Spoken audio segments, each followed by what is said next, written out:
influencer kripto Timothy Ronald ayeuna keur jadi sorotan masyarakat. Anjeunna dilaporkan ke pihak kepolisian ku sababaraha pihak anu ngaku ngalaman karugian sanggeus nuturkan program investasi aset kripto anu dipromosikan ku anjeunna. Kanggo informasi langsung jentre mengenai perkara ieu, urang bakal nyambung ke reporter urang anu aya di lapangan. Hatur nuhun para wargi sadayana, Randy melaporkan di lapangannya.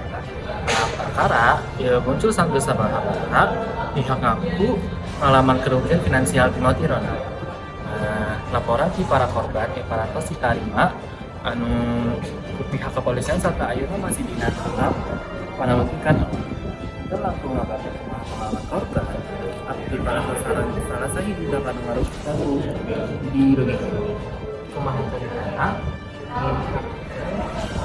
Nanti menutuskan program investasi kita. Nah, abdi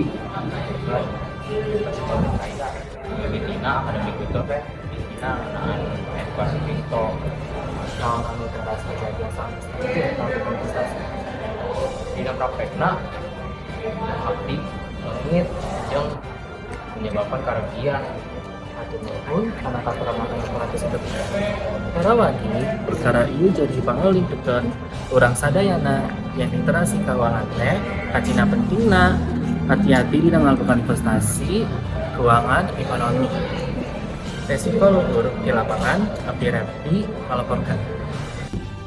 Hatur nuhun kana laporanana, para wargi dugi ka ayeuna proses hukum perkara ieu masih keneh lumangsung serta can aya keputusan ti pihak anu berwenang, masyarakat dipenta tetep waspada serta bijaksana dina ngalakukan investasi.